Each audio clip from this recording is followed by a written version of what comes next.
Hey guys, welcome back to the Hearthstone Pro-Am Tournament. Our next series coming up is ThijsNL from Team Nihilum. That's what the N stands for. And then we have Pinpingho, the man himself from Team Wayi Spider. Doesn't have a Twitter.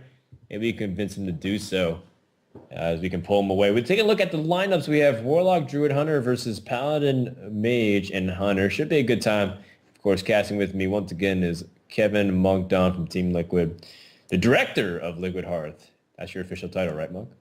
Sure, I guess it is. So we do have this pretty exciting match from Pinpingho and Tice. I actually haven't seen too much of Pinpingho lately. He is playing in the Nvidia Pro-Am Tour, but besides that and the ESL Legendary Series, I don't know too much about him. Dan, you actually got to meet him in California. Can you tell me a bit about just his general personality and his demeanor? Yeah, Pinpingho is pretty cool. He's very... actually, I expected him to sound differently when I first talked to him because I know he's from Taiwan, but I heard he was born in America. But it turns out he was born in America and moved back over to Taiwan when he was very young. So he was still primarily like a Chinese native speaker, essentially. And I couldn't really communicate with him too much, but the guy just really, really, really likes Hearthstone. Like it's borderline obsessive, but that's what you need to be a top level player. Now, what's more interesting about Pinpingho, maybe not necessarily about his personality, but it's about what his peers think. And I think a lot of people consider him one of the best players in any tournament he competes. People really underestimate the desire of the Taiwanese players. People look at China to be the region in Asia as the most dominant, and for good reason. But Pinpingho is also a player from Taiwan that people are just going to write off, but he's a threat to any event that he goes to, in my opinion. Yeah, back when I was in China just a few weeks ago, I asked the Chinese players about the Taiwanese players, and they actually considered Pinpingho as one of the best players. I feel like like you said, the Taiwanese Hearthstone scene is kind of underrated, but they actually like the Archon house. They actually have team houses just dedicated to Hearthstone in Taiwan. I know, for example, last year both the Taiwanese qualifiers for BlizzCon, they were part of Yo Flash Wolves, and they both lived in the Yo Flash Wolves team house at least for a period of time. So it just shows how dedicated they are, at least as dedicated as Team Archon. Well, no one's more dedicated than Team Archon, Monk, so that is the ultimate praise if you ask me. Meanwhile, Tice, he's a guy that's been playing a lot of Hearthstone, and is he going to be able to keep up? Maybe he's getting a little tired. Maybe he's just warming up because he has Seed Story Cup 3. This is a little peek into the event this weekend and seeing how he adapted, if at all, to Black Rock Mountain's first wing. Yep. We're about to begin in the first game itself, and lineups, it's going to be Warlock, Druid, and Hunter from Tice, a fairly standard lineup for him. He's probably going to be playing a standard handlock list. And we're in the game already. And it's going to be a quick start. Pinpingho. Actually, I believe this is Tice with the Hunter. Or actually, they're both bringing Hunter, and Tice is the one bringing Paladin. So it's going to be Tice with the Hunter, and Pinpingho with the Hunter, and Tice with the Paladin deck. So not the best start from both players, I would have to say. Yeah, like you said, you'd ideally want to fill out the curve. I think for Paladin, though, you benefit much better off of a slow start. If both decks start with a slow start, you benefit a lot more because that hero power is pretty effective. It just takes out most of whatever can come down. Wolf Riders and Leopard Gnomes. Yeah, the hero power is so effective that we actually noticed Tice coined out the hero power just to contest those various 1/1s or 2/1s that are on the board. And he's actually doing a pretty good job here. Yeah, I think so as well. Taking a look at how everything pans out, though, like if you give your opponent, like the Arcade Golem is so problematic early on because that extra mana is a really big deal to Paladin. Like turn 4, they can do so many valuable things, dropping bigger minions, start playing Choose Over Champion. And I don't think you want to do it, especially since your opponent had to give up his coin in order to play a hero power. So I think that's a little bit telling of the hand quality of Tice, because if he had like nothing to do, he would have at least tried to save that coin for something more impactful. I think Pinpingho might have to sit on this turn. Yeah, Steady Shot makes the most sense to me here because he doesn't have anything else better to do. Yeah, Arcane Golem would have given Paladin 4 mana, which is Paladin's like power turn with Consecration, True Silver, even the Piloted Treader. It's what Paladin really wants to get into. So, but unfortunately for Pinpingho, he has the hero power, and he actually top decks the Wolfire, so especially unfortunate. Tice is able to somewhat develop the board on this turn with just the Knife Juggler, and he's going to get back the initiative now.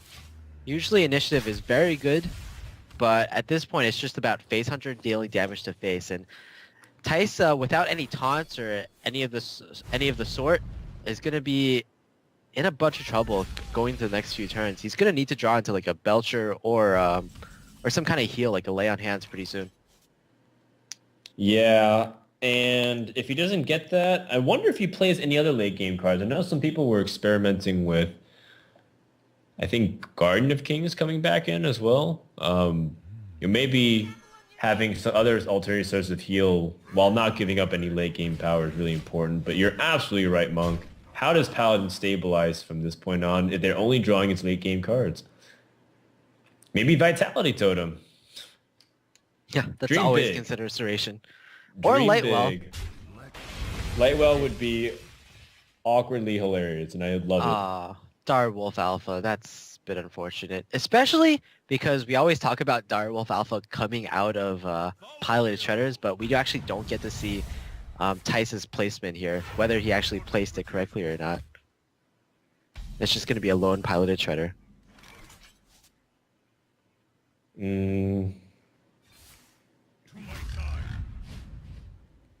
Oh, he gets the Huffer, of course. Yeah, Huffer is really good pressure on the board, and that's like okay now to start playing like everything just charged in the face. You have kill command.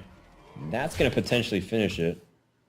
Yeah, I like this play because it sets your opponent up for 7 mana, and unfortunately 7 mana is it's just one off from Lay on Hands, so you can be rest assured that he probably won't have a heal. The only other heal in the Paladin deck is Anti-Keelbot, and giving your opponent 7 mana versus having 6 mana isn't really a huge difference if Anti-Keelbot is your concern. So without any sort of heals, I think this is pretty much game. Even if the True Silver comes down and attacks the face, it's still not enough to prevent lethal. Yeah, it doesn't matter how much. He needed something really big like that heal bot, like you said. So, well, that does it. The Hunter takes out the Paladin, but I don't know. A lot of people have been telling me that they feel like Paladin's great versus Hunter sometimes, but I personally can't imagine why. Yeah, I think in this game, it was all about Tice not drawing well in the first few turns. Like Shielded Minibot or Muster for Battle can really help a lot. The Hunter in the early game, it's just really consistent. So even though Pinpingho had not the best of starts, it was still a lot better than Tice's start. I feel like maybe Paladin versus Hunter was slightly more balanced before Black Rock Mountain, but maybe Quickshot has just put Hunter over the top. There's also the factor that like the Emperor is going to be put in a lot of Paladin decks, and that just isn't very helpful against aggro decks. So we're just going to be seeing the motions right here, and Pinpingho will indeed close out the game.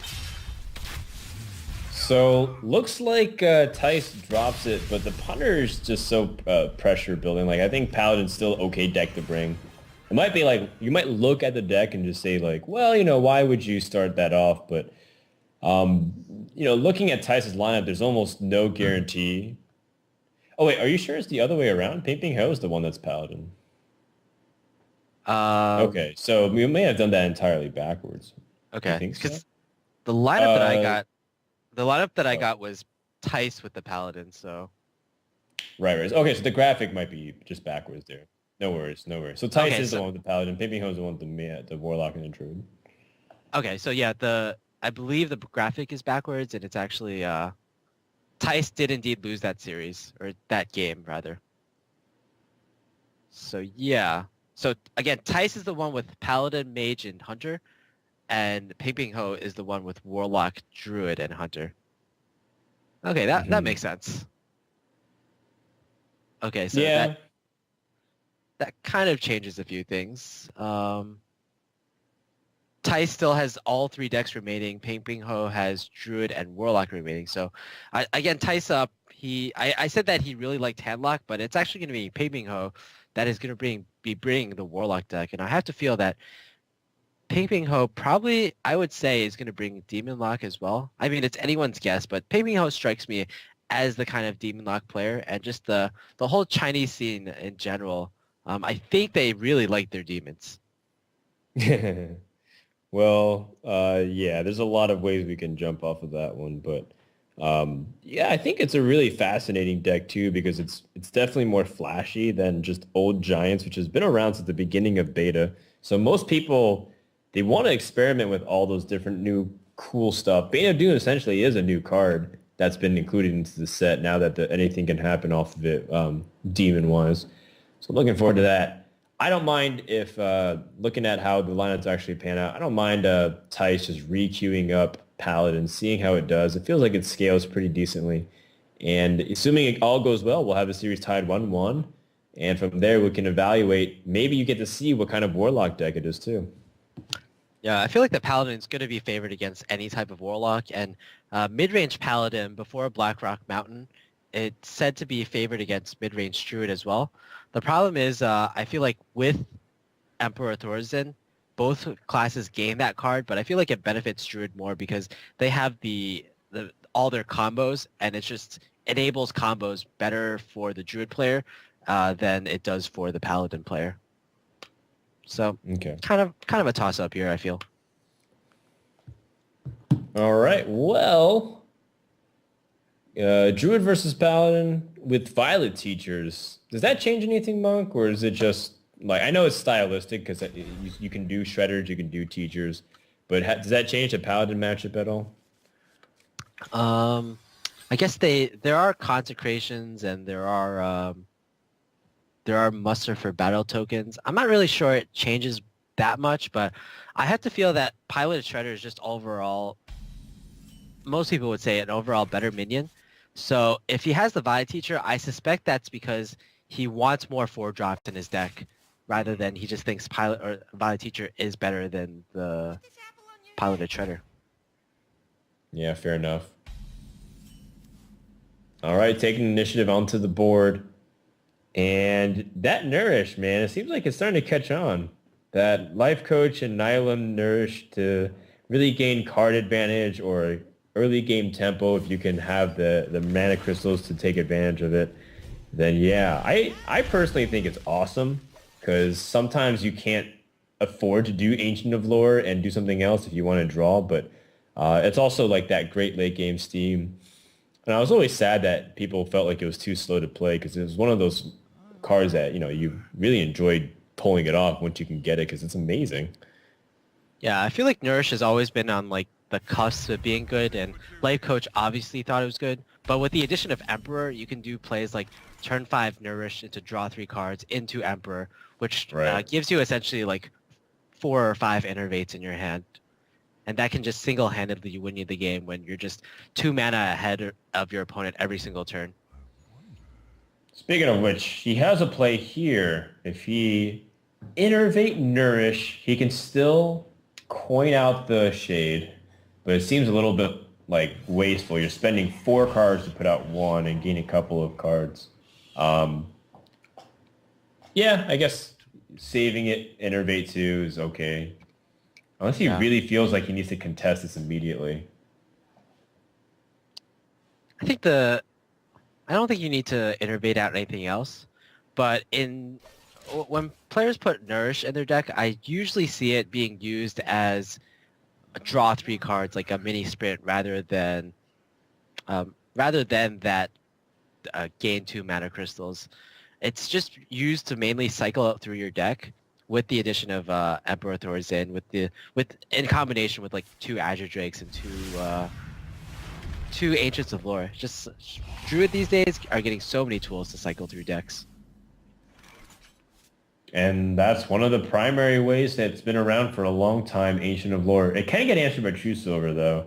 So it depends on what Pinpingho really wants to do. Now he can coin Nourish into hero power down that 1/1. Then he can play Ancient of Lore next turn, if I'm counting correctly. Yeah. Another alternative is just to put out a 5-drop here, nourish the following turn, or sorry, innervate the next turn, and put out the Ancient of Lore. There's lots of ways you can play this out. I'm really liking it, man. The Druid of the Claw plays around True Silver more, but the Ancient of Lore plays around Sludge Belcher more. So it's all about what you want to play around. And we can see actually Tice has both those cards in his hand. So either option would have been fine. Yeah, Sludge does unfortunately answer the Druid of the Claw pretty effectively. Tice decides to hold back just on the threat of Quartermaster or something else is nice. A lot of options here once again. I feel like even though the Druid, he didn't get his Wild Growth start, he's still in a fairly good position. I mean, that can all change, though, when the Emperor comes down on the next turn from Tice. When Emperor comes down, like, the whole board goes crazy. The whole game goes insane. We don't really have a lot of experience with Emperor because it's only been out for a week, so we have yet to see all the possibilities. Some fun ones, though, are examples like double Force of Nature and Savage Roar to finish out the game, which we saw in the Xfinity Cup over the weekend. There's also, of course, the classic Force of Nature double Savage Roar.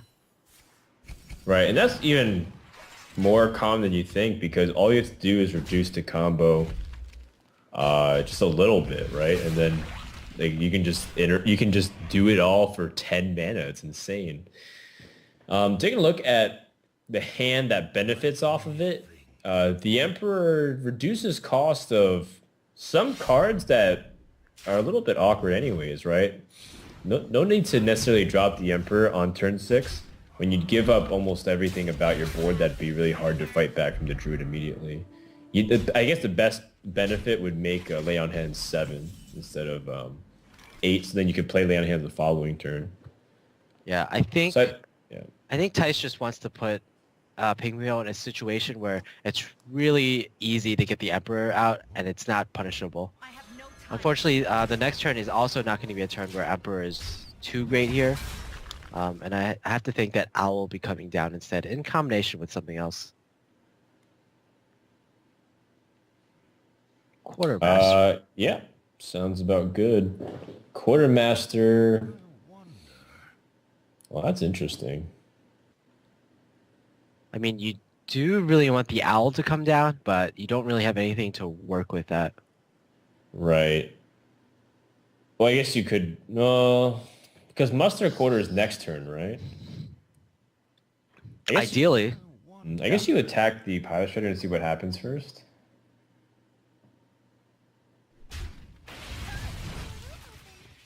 Pinesign Summoner. I don't think that's too relevant. Usually the Druid will be coming up to play either an Ancient of Lore or Dr. Boom on turn 7. And there's not too many turn 8 options, or rather 8 mana cost options for the Druid. So probably won't be seeing Ragnaros putting down on this field on turn 7 for Pinpingho. So I think Tice can actually safely ignore that Pinesign Summoner. All right, sounds good. Well, just shutting it down is probably the best course of action. Pint-sized Summoner. Just so funny, man. How some of these 2-drops do have a difference, but somewhat negligible because it's only 1 mana here that you can't slide in anyways. Yep. Dr. Boom comes into hand. That's pretty effective onto this board here, considering how there's a lot of fragile minions. And his opponent just utilizes True Silver Champion, so he doesn't have an easy way to spot remove Dr. Boom. Yeah, it's just going to be one of those times where I feel, even though Paladin, a lot of people say that it's favored, I feel like this is one of those situations where like the card draw will just be too much for Tice to overcome. We do have a Nourish and the Ancient of Lore in Pinpingho's hand, so even though Tice has more cards in his hand currently, Pinpingho will be able to take it back pretty easily. Yeah, maybe the board tempo can be something that he goes for, though. with Muster for Battle and the Quartermaster plays. Yeah, this is always difficult for Drew to deal with. It's Fortunately, just so much. yeah. Fortunately, there is a Doctor Boom on the board that's left undealt with, and 3 to face. It's a Bit lot. unfortunate. And there's more where that came from in terms of the pressure onto the board. Pinpingho also has to be somewhat scared of a second quartermaster, so I expect this Dr. Boom to... Oh, I was going to say trade into one of the 3/3s, but now that he's drawn Savage Roar, he sees blood, and he's going to make Tice make these trades, either with an equality or with another truce over her, perhaps? Oh, man. Zombie Chow. Not what he was looking for. Even if he had Quartermaster, how much damage would that be? I guess if he had Quartermaster and he had True Silver? True Silver, would he have been able to do it? 15, 19, 20. No, it would have been short just a little bit. So I like that attack. It makes a lot of sense. Yep. Tice could have gone for the healing play on this turn, but I think you need to take initiative here. If you go for the heal, then you'll fall even more behind on the board next turn. Struggle would like to land on Boom, but lands on Ancient Allure twice. It's okay. Can trade everything down too. And make lay on hand 7 mana. I guess every little bit helps. But unfortunately, not the best value you can get from Emperor Thorzen. Yeah. Do you think he waited too long on that, or do you think that he needed to adjust the board the way he did? I feel like the only turn when he could have considered playing Emperor was on turn 6. And you could argue that maybe perhaps he was a little greedy with the Emperor. The play that he went with instead, which was True Silver and Shielded Minibot, was stronger on that turn. But yeah, perhaps maybe a little greedy on Tice's part. Well, Pinpingho hovered over Nourish as if he wanted to grab something else, probably combo pieces. Is that what he's really trying to go for? Yeah, I guess the other plays just aren't that good. The only thing you can really drop on the boards are the Shade and the Keeper of the Grove. Ooh, Shade is vulnerable to jugglers. But I guess the only point is only holding 1 card, so likelihood of that is not that high. The Emperor actually doesn't seem that threatening because Tice is only going to have 2 cards on the next turn. But you can see that Lay on Hands is actually going to change that completely. Yeah, he'll have 4, maybe even less. But we'll see. Chia Naxxramas does help him somewhat guarantee that something can stick on the board unless his opponent has Consecration number 2. Ooh, Muster for Battle. Dude, he can try to juggle this Shade out. We'll see. It depends on what he draws with his other cards as well. Oh. And there's 3 bombs. Yeah, pretty much all your high value cards are drawn. Oh. And I don't think Tice is going to be wanting any fuel in the future. Wow, 3 to the face. Well, I guess that pretty much settles the discussion. It's going to be a race to the finish here. And Pinpingho is 1 damage off of lethal, unless he picks up Innervate. No, and just to add an insult to good measures, like another combo piece here to complete everything else. So what does he do here? Yeah, no swipe even to clear this board out. So I believe he'll actually be forced to use his combo in order to help clear this board. Get rid of the Emperor, heals him up with by killing off the Zombie Chow. And then after that, in his position, he'll probably see himself as being probably favored going into the next turn because he has a second combo to follow that up. It'll be like the ending that happened with RDU versus Show, right? Mm-hmm. Yeah, I remember. Do you feel safe enough to drop like the Keeper and only Force of Nature so that way you can save the Savage Roar, the second Savage Roar in case you draw the Innervate? Was it too greedy to do that? Because I feel like the keeper also puts a minion on the board too to challenge. Does he clear the same amount of stuff? Like if you just played, I guess this clears slightly more. Yeah. Yeah. Well, yeah. You get to do the damage. Okay. Okay. Yeah. I see. Still though, if your opponent clears the board, you still are on like an innervate draw for lethal though. I'm not sure if I liked that Hmm. attack from the Shade, because now it's not lethal if you just go for combo in the next turn, whereas if you just held the Shade for one more turn, you would have gotten lethal guaranteed if there's no more taunts or heals coming from the Paladin. Right. Ironically Quartermaster. enough, that's exactly what's happening. Yeah. The True Silver Champion. Oh! Tyson's going to drop the Tyrion afterwards, and that's going to make it really awkward. Or is he going to drop... Yeah, it has to be Tyrion. There's no other way. Yeah, and we were saying before that the Emperor Thorazine isn't as impactful as Paladin, but actually, if you allow for turns like this, I guess this is pretty good. True Silver and Tyrion. 12 mana compiled into 10. Loving it. And now you have to silence Tyrion, but you don't have to guarantee anymore. You might be dead. So if you silence Tyrion, is there actually any way to survive? So silence Tyrion, and then taunt up, then you're still dead. Yeah. I feel like you definitely have to fit in a taunt somewhere because of the looming True Silver Champion.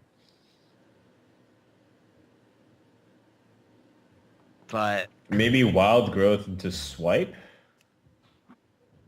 No, you can't do that either. You don't have enough mana for Druid Claw.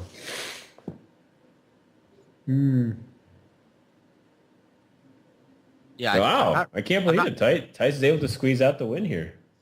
I'm not really seeing an option here. Unless he's playing like Wild Pyromancer or something like that. There's no way for him to easily get this done. He's just lacking in mana at this point.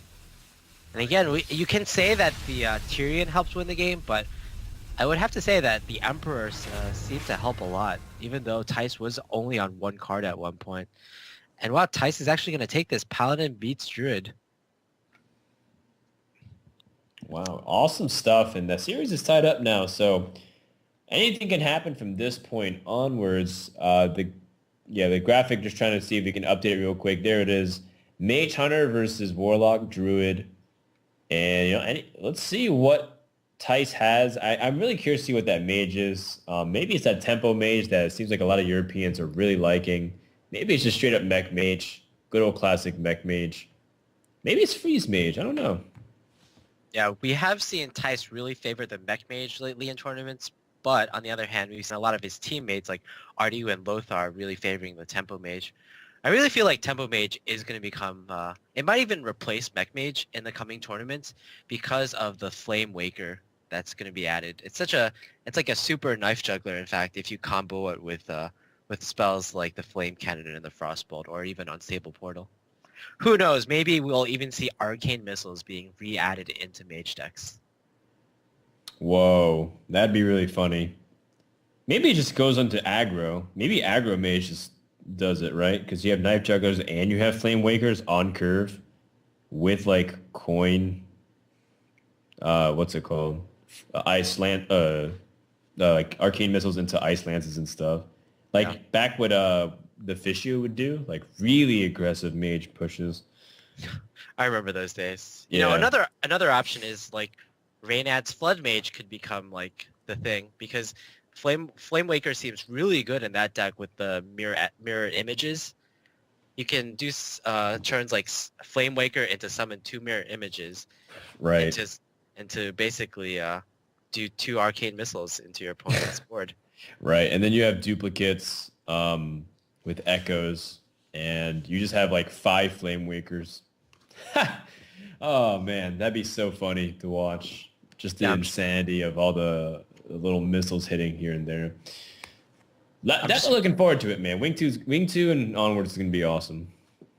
Yeah, speaking of Wing 2, we're going to have the Imp Gang boss, which will be a pretty huge buff to Demon decks. So Bane of Doom, probably see a lot more play. Demon Lock itself will see a lot more play in the future.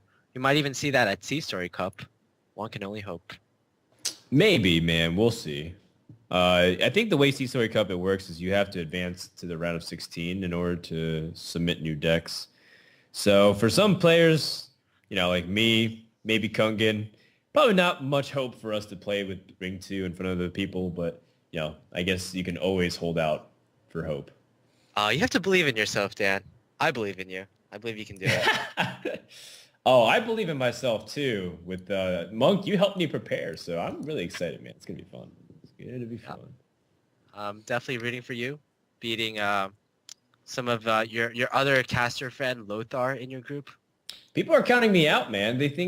They're like, yeah, Group D is LA and hyped, and Lothar's doing really well recently. He got second at Kinguin, right? It's like, dude, if I just beat them one time in one series, the trash talk I have prepared, Monk. I sat down and thought about it. Frodan, you are a tournament winner after all. You did win the China versus EU show match to win a $2,000 Ferrari. I did. I was really proud. Really proud. Maybe these guys... Actually, Tyson's coming to Sea Story. I can help him, too. It's like, maybe these guys can help me practice, but Tyson's coming to Sea Story. Pinpingho, in the meantime, he's going to try to see if he can stabilize, and he's going to have to do it against Mech Mage, and that's not going to be easy at all. The curve is respectable. You have Mech Warper, and you're on the coin. Some really wonky stuff can happen. Yeah, this is going to be exactly the matchup that Tice is hoping for. Mech Mage, which is obviously the mech deck we see the most, has a very favorable matchup against Druid, especially a Druid that is going to be really high curving. We haven't really seen Zombie Chow coming from Pinpingho, nor have we seen Kazaa Mystic, and those are going to be really key cards if Tice is able to get something like a Mirror Entity out in the early game. Yeah, Mirror Entity just messes Druid up like crazy. I know it's like something to be obvious about, but Druids have started keeping Zombie Chow and holding it just so that they can have something to play Mirror Entity. And even then, there's no guarantee that they have an opportunity to win the game because the Zombie Chow might realistically be protected behind the Neotrons and just keep doing damage to you. You might not benefit off of that because Druids have spot removal. They don't have an easy way to deal with Zombie Chow-esque health with swipe. So I'm looking at this Nihilum mech destruction. Piloted Sky Golem for cheaper is going to be crazy. Everything is going to be so nuts, Monk. Yeah, I think Pinpingho is kind of regretting this decision to Wrath a simple Cogmaster when this Mech Warper is going to just wreak havoc. I mean, you can say that, but Cogmaster is a threat in itself too. It's Flame Imp. It's 3 damage that you know is going to be coming, and if you don't Wrath it now, it's going to be doing 3 damage once, probably twice, because you don't want to Wrath it again retroactively. And, that just adds up over time. Yeah, not only does Tice have a really insane early game, he draws Archmage Anti-Ice as well, so he's going to have a pretty insane late game in addition to that. Well, that said, there's an interesting couple line of plays we can go here, Monk. There's Violent Teacher, of course, just to drop it, but do you want to answer it with a lot of minions? Or would you rather wait for that Ancient of Lore? Oh, I feel like this is, you have to unleash the Violent Teacher in this situation. It's going to just be like a rogue play, for instance. Getting a Violent Teacher into either a prep or an innervate into... Unfortunately, Pinpingho doesn't have a spell to combo this with. Imagine if he had like a Wrath, for instance, how good this turn could be, potentially. Well, I agree. I think you need to collect more value off this teacher. And what if he pops Mirror Entity next turn? Then it's like you save this innervate and you're going to have to change your turn anyways. So I like going for the now and controlling it, so that way your opponent has less options for next turn and how to deal with your board compared to like being able to pick it apart easily. Say he picked up Blast Mage on turn 4, you'd be in a lot more trouble. Yeah, just you have to live in the present sometimes, Dan. Absolutely. No Goblin Blast Mage here, but I think he'll do okay with Take Your Town Technician. Tice, he'll want to bust through this board, but I think he's going to really value keeping this Mech Warper alive in order to curve out to the piloted Sky Golem in the next turn. Tinkertown should be played as it's actually going to be an interesting stare part. Something like reversing switch would be really huge. Time Rewinder, unfortunately, is not going to be a good one here. Well, there's a second chance. He can get another spare part. Oh, Freezing Trap. I guess you can freeze the Shade, but again, probably not the most useful reversing switch, or probably not the most useful spare part. It's not bad though. I think freezing the Shade is okay. It protects the board a little bit more, so that way the pilot Sky Golem can guaranteed go down. That's my biggest concern. This Neck Warper stays alive, so that way I can drop the pilot Sky Golem and really give Druid fits. So if he chooses to freeze the Shade, I'd be A-okay with it, in my book. Of course, you still don't play around swipe. So if he swipes, everything dies. But it feels like Druid is only on 2 cards. It would have to be really lucky to have it in certain scenarios. Well, that's a good one, Nourish. It allows him to play at least something this turn. Unfortunately, if you Nourish, you don't get a hero power in, unless you go for the Game Mana Crystals here. Yeah, Game Mana Crystals is somewhat weak, considering that you're still going to be left drawing every single time. I guess he really intends on making this Ancient of Lore draw cards then. Completely fair. Yeah. I think a lot of that decision was based on that he really wanted to fit in that hero power to clear the Spider Tank. It's just more extra damage on the board.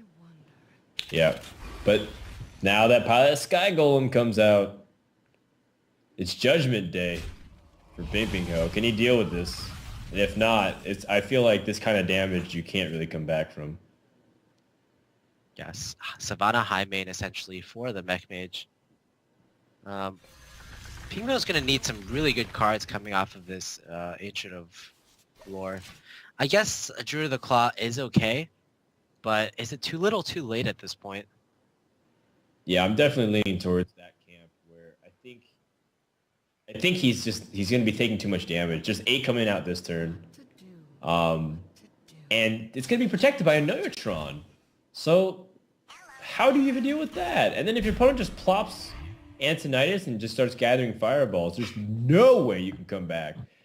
Unless you have Lotheb and you're threatening to kill your opponent. So I know it's still a couple we're still a couple turns away on both sides, but this is looking like the writing's in the wall here, Monk. Yeah, usually usually the way I see Mech Mages lose is when the Druid stabilize and Mech Mage relies on top decking either Fireball or Frostbolt to finish the Druid off. But in this circumstance, the Mech Mage is not going to have that problem because of the Antonidas in the hand. He goes for the heal on the Mech Warper. Sure. Interesting. 1 mana Voodoo Doctor. Voice of Nature, Savage Roar will help clean it up.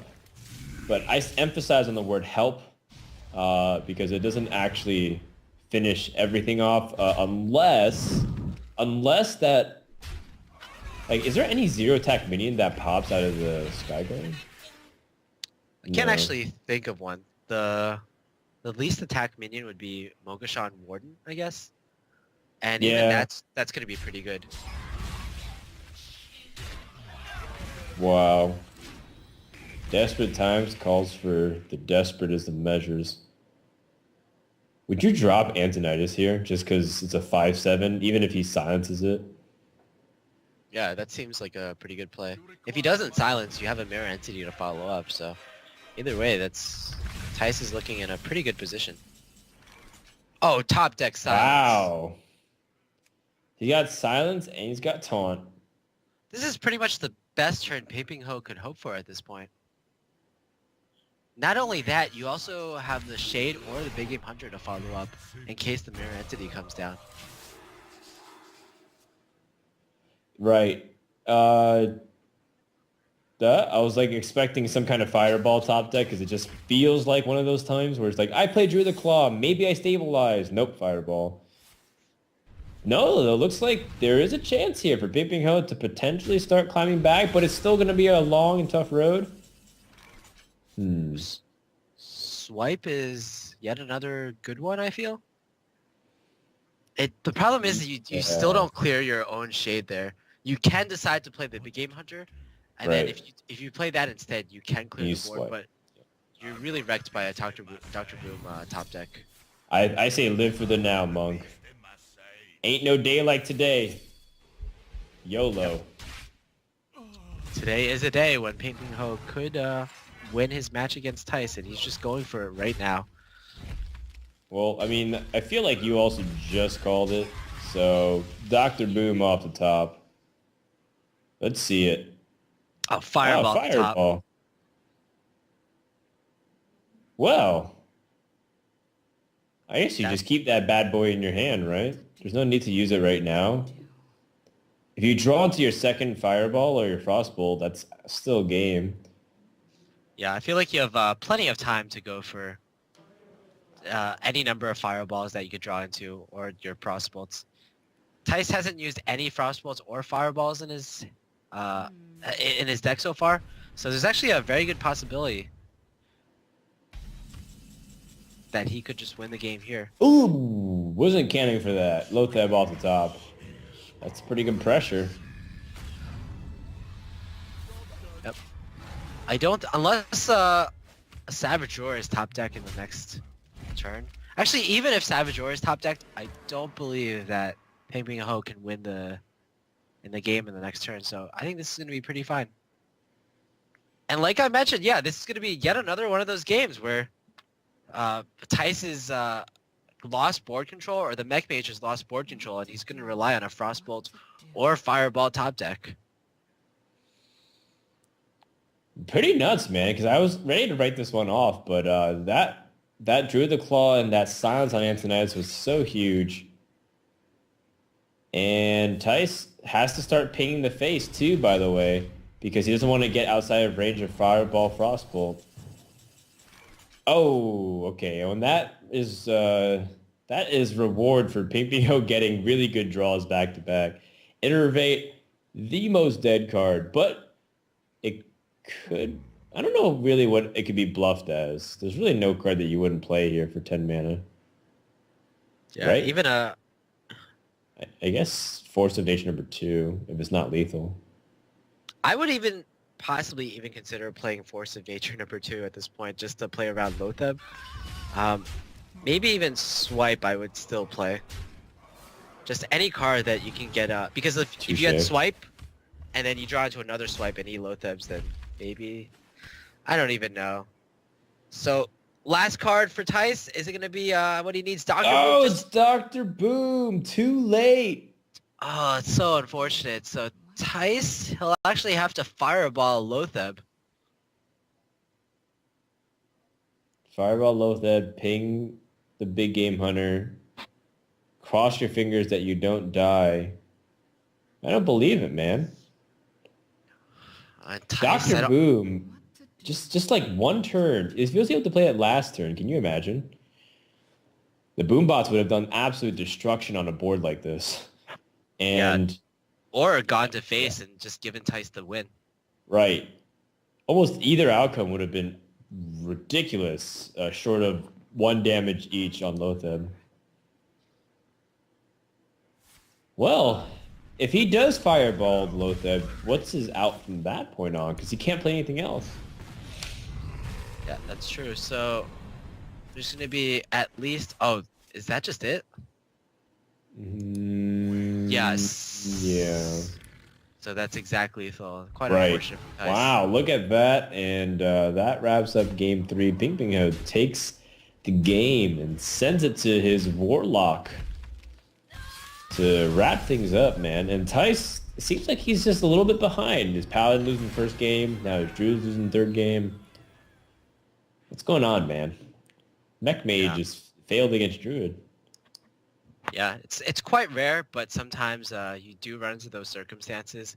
We actually talked about how Tice, he had a really good opening hand, a really good start, and a really good late game because he drew Antonitis, but unfortunately, Pinpingho just had all the cards himself, and they lined up fairly perfectly. Pinpingho, he had like an above average start, but it was just about his cards being perfect answers for what Tice had, I feel. Well, Tice has to change it up, and he has to change it up fast. Mech Mage against Warlock or Hunter versus Warlock. Hunter versus Warlock seems more than reasonable. Yeah. Still not guaranteed, though, on what it is from Pinpingho, because we haven't seen too much from Warlock from him in the past, other than Handlock back in the ESL days. So what is he bringing in now? I want to see more Bane of Doom. That seems cool. Yep. I feel like no matter what kind of warlock that Pinpingho brings, a mech mage might be struggling. You can build Demon Lock to be really good against mech mage if you add like Mistress of Pain, for example. Handlock, I feel, is also a really good answer to the mage deck because at certain times after you develop your board, you're going to be relying again on those top decks of Fireball and Frostbolt. And if the Handlock can stabilize at around 10 health and drop down those Molten Giants behind taunts, Mage is going to be pretty hard pressed to get past those taunts because there's a limited amount of damage coming from Mage in the late stages of the game. It's not like Hunter where they run just so many, like they have their hero power first of all, and then they run like Quick Shot and the kill commands, which are pretty easy to draw as the Hunter. That's right. I think we're going to get ready to get started in just a little bit of time here. Just trying to make sure to get everything queued up. Here we go. Mage versus that Warlock. Let's see if that Mech Mage can flip it around. They had a pretty good start, remember. And Druid managed to weather the storm. So miracles can come true, Monk. Can you believe it? Yep, I always believe in miracles, especially in Hearthstone. For example, we had Strife Crow. I don't know if you were watching a stream or paying attention to Reddit lately. He was in a ladder game and he was just pretty much essentially going to lose that game 100% against Fibonacci. But then he top decked Unstable Portal into Blingtron into Gorehowl, which gave him exact lethal. Pretty much the only way he could have won that game, and he did it. So sick. I couldn't really watch it. I was on the plane, so Well, the the funny thing is he queued up against you next, and you actually beat Strife Crow. yeah, good stuff, man. I used up all my good RNG, dude. All my good RNG. I got like Circle of Healing and stuff on Interblade Master on turn 2. Nothing was the same ever again. Master to start things off here, and that hand from Handlock is really slow. Oh, okay, well, Ancient Watcher doesn't really change much unless he has a taunt. Yeah, the hand certainly improved with the Ancient Watcher, but unfortunately no Owl and no Taunt Giver here. This is kind of one of the weaknesses of Handlock in comparison to Demon Lock.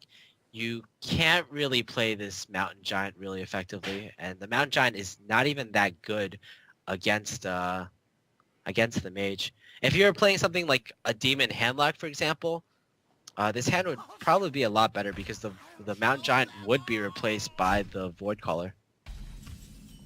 Yeah, it's a really good point, man. Well, Dark Bomb is helpful against Mech Mage. Definitely want to tap to get that Mountain Giant out. It's probably your best bet. But be prepared for some major damage when the opponent starts putting it in. Ooh, Mech Warper. And next turn, he's got that Coin Pilot Sky Golem. Pretty nice top deck from Pinpingho. Yeah. So there's options of Twilight Drake or Mountain Giant here. I guess Twilight Drake would contest more things because it has slightly more health, and you really don't care too much about the attack at this point because you'll be using the minion that you play on turn 4 to clear off your opponent's minions. Plus, there's always the possibility of a play like tap Mountain Giant on turn 5, but we probably won't be seeing that because of the aggressive nature of the Mech Mage. Yeah, it's a fair point. The Mountain Giant, also, not to mention it just feels bad because the board's shaking and you're trading down on so many minions. Goblin Blast Mage splits the shots across just enough so that way it's annoying for that Drake to start trading into everything.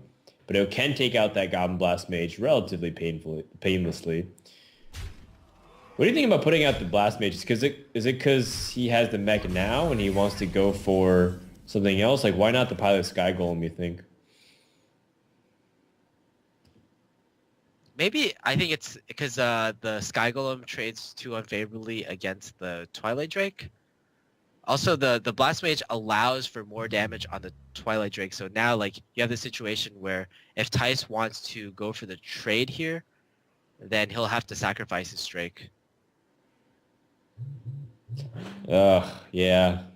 I mean, that was because of the split of the Goblin Blast Mage itself, though. Yeah. It's also, like, more vulnerable to Shadow Flame if you just played the Piloted Sky Golem as is.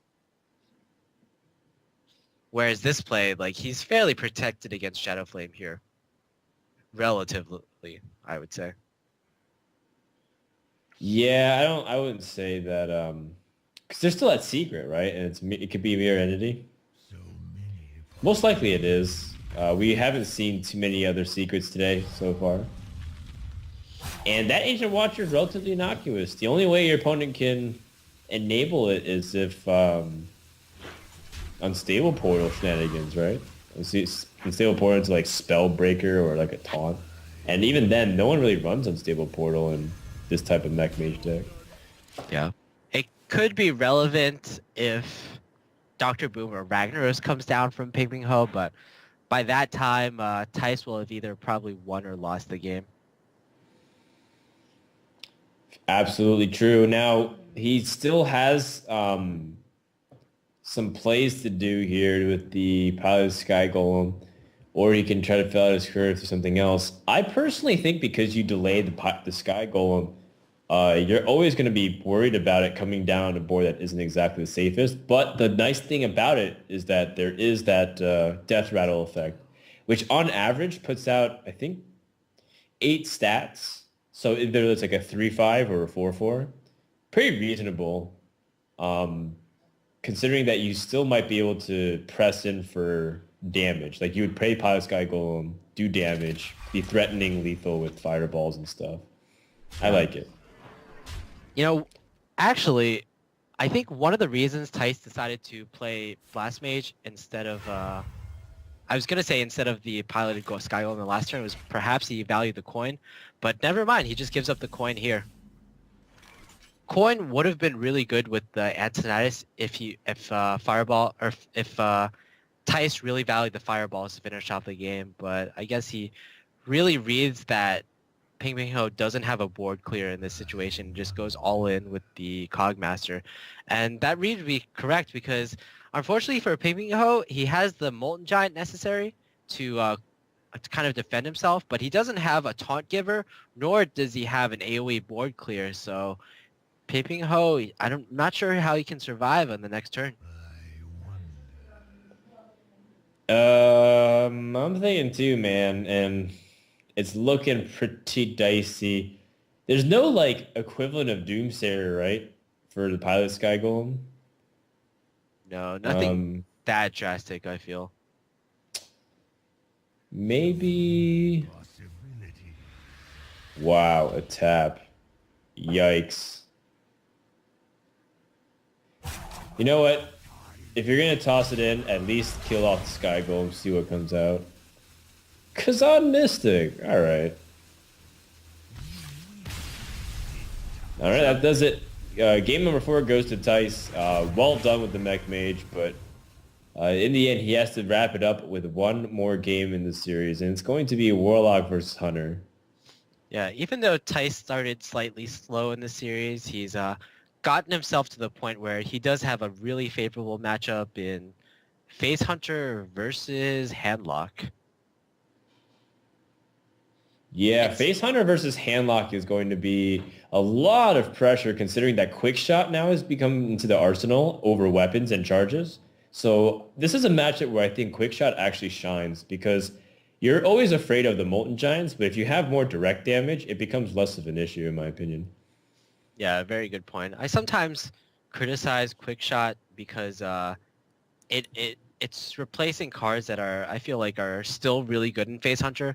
But like you said, Quickshot, it's able to kind of get past those taunts in the late game.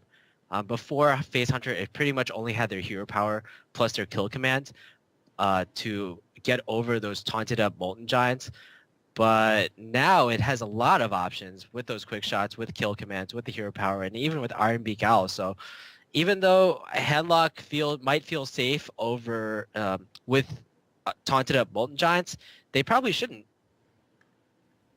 Yeah, I agree. It's one of those things where you just have to be really aggressive the opposite direction. Put that Ancient Watcher down if you have it, silence it, start fighting back, taunt up as much as possible, take the least amount of damage, and just pressure back the hunter whenever you can.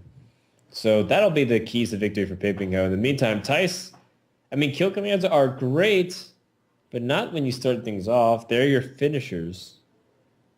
Yeah, So yeah, toss them back and get something else. yep. Tice, he'll really want to. He really needs to value those one drops when starting off as player one.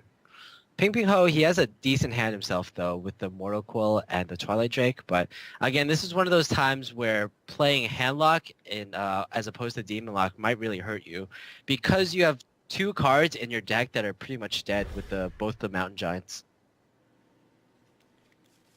All right, looks like we're getting the mulligans in here. He keeps the did he keep the Twilight Drake? Yeah, it looks like he did. Actually, a pretty good hand for Pinpingho. Reasonable. I would definitely like to see Tice play the Worgen Infiltrator on turn one. It's more valuable on turn one as opposed to any other turn. It's not vulnerable to Mortal Quill, and you can always use the Leopard Gnome's Death Rattle at a later turn, for example, turn two even. I agree, especially since you're not giving up any damage. If you draw Glaive Zuka too, that ends up being like the really, really smart play for sure. And that's going to warrant a pass from the Warlock unless he wants to coin Life Tap. And that's usually for control matchups you want to trade the coin in for an extra card, not necessarily for the aggressive matchups where you are hanging by a thread. Oh, Quick Shot. That's going to be a good one. I even see Quick Shot being used for the card draw in this game because of how low curving Tice's hand is at this point. Get in there and fight, Yeah. Tice is just going to get it in. Hell yeah, it's the way I like it. Still awkward mana-wise. Yeah. Unless a second Mortal Quill or a Zombie Challenge is drawn, I think Pinpingho will likely just pass. He really needs to value that coin for either the Twilight Drake or a Hellfire in the next turn. Oh, Wolf Rider. I think this is just too much damage for you to coin out the Twilight Drake. I think you might have to go for the Hellfire here.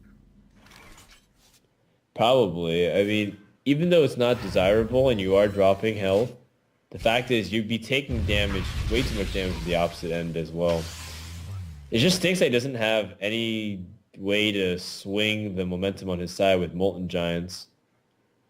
At least not yet. Unleash the Hounds is actually a really bad draw for Tice. It's a card that he'll probably won't get a lot of value of before he uses the Quick Shot. Yeah, it's a good point. It's just really difficult now for Pinpingho. He's at 12 health. It's nothing. Nothing, Monk. Yeah. That being said, Pinpingho's hand's actually looking fairly good with 2 Taunters and 2 Healers in his hand. If he can stabilize in the next 2 turns, I would say, then he might just have this game locked up. That's why he's actually considering Earthen Farseer here instead of Twilight Drake. It's a survival game then, right? And that depends, though, if Tice doesn't draw anything good. Ooh, Knife Juggler. That improves a lot as the board continues to balloon. But I mean, maybe only so much though, because after all, you have to wait for your opponent to build up a lot, and you have to hero power as much as you can. Just Oh, using the unleash from one jeez. here. I think it's very fair. Jeez. Yeah, it's just like desperation. And this is where Iron Beak Owl can really flex its beak here. Yeah, Because owls don't have muscles or biceps.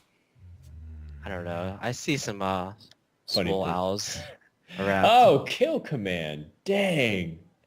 Now, Kill Command allows Quickshot to be the final card, by the way. It's actually really funny. I was Uh, gonna say, if Tice didn't draw like an owl, for example, let's say he drew like a haunted creeper. Did you actually quick shot the face to hope for an Iron Beak Owl draw, or do you go for the damage on the Sludge Belcher? Not sure. Like Maybe what is- you just quick shot both. You quick shot and Kill Command the face because that's your game-ending damage. Force him to have heal. He clearly doesn't have Molten, and then you play whatever comes out. Even if you have Leroy, you can play it, and then you quick shot. Fortunately for Pinpingho, he's gonna have the card that saves him, the anti-kill bot. And killing off the Knife Juggler is so big, in case the owl comes through here. Snake Trap. It's not a good one.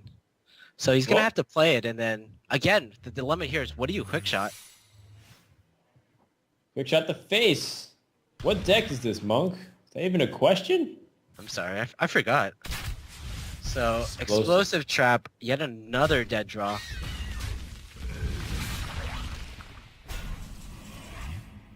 But their snake traps are going to be really annoying to deal with too, because it's a lot of pecking damage. Yeah. This is Unfortunately, a really intense game. exactly. It might not look like it, but it's going to really depend on the next few draws. I can't imagine that Pinpingho has too many more heals in his deck. Usually decks, they only run one anti-heal bot and one Earthering Farseer. That being said, I have seen decks that run one Earthering Farseer and two anti-heal bots, especially in a Face Hunter heavy metagame.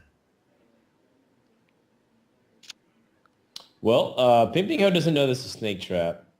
So if he just goes for the conventional attack of trading into the Hound, he's going to find out the hard way. Then maybe have to play the Sludge Belcher. The safest play here would actually have to be just a plain Sludge Belcher. But is that aggressive enough? If you just play an defensive Sludge Belcher, then you might not be able to race your opponent. You're giving him like perhaps one more extra draw. So I can actually see a Mountain Giant being an okay play here. Ooh, now Snake Trap comes out, hovering over Sludge Belcher because running out of time. Yeah, Gotta go fast. I think Pinpingho was actually going to play that Mountain Giant if it were an explosive trap. He was hovering over it, but then after he attacked with his slime, he immediately switched to Sludge Belcher. Yet another dead draw from Tice. I can't imagine he has any more secrets left in his deck. Right, I feel like those two are the split. And now he's probably going to cash in just to make sure that his opponent can't get really good trades. Molten Giant is a big draw, though, to really help Pinpingho out. So many possibilities. Fortunately, So, you do give up your board and you put yourself to 5 HP if you attack everything in. At this point, though, I think you need to be aggressive. Right. Unfortunately, if you do, a quick shot or a kill command ends the game. I think you got to go for it, though. So if you play Drake and Defender, you'll have 7 damage this turn, and then you'll have 3, 7, 14. Yeah, you have lethal the next turn with Molten Giant for sure. If you want to taunt the Molten Giant, you can instead of the Drake, just because I just thought playing the Drake is good because you have the most health. Whoa, man mode. Oh, wow. I would actually like to see the Defender of Argus being played here, because it also buffs the Molten Giant out of, or rather, it buffs the Sludge Belcher out of Right. explosive trap Oh, range. exactly. But That was what I was concerned about too. And now does- if Tice has got his ear to the ground, he just has to make sure that Sludge Belcher doesn't live, so that way he can't defend her. Dude, this is starting to get crazy, man. The funny thing here is you can't actually silence the Belcher and kill it off as well. Yeah. You have to kill off the 1/1. You just gotta suicide that into the Belcher, right? Yeah. In order for Tice to win, he has to kill off this Belcher. Yep, there we go. And what's it gonna be? Alex Straza off the top is so big. That was the card Pinpingho needed. It could have been Jiraxis. I guess he doesn't have Jiraxis and Alex Straza, but that's just his choice. What a big moment for Pinpingho, and that should seal it up. Unless... No, there's no way, right?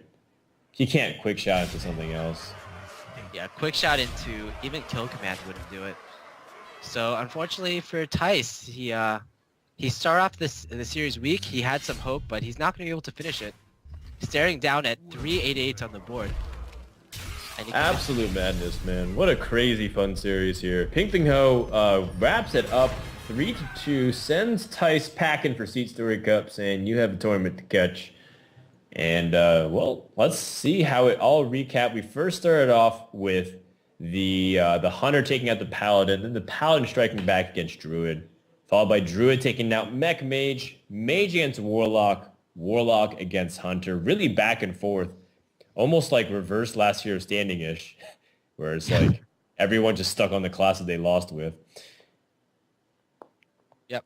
Yeah, exactly like you said. Very back and forth, and it just really showcased the common decks in Hearthstone right now.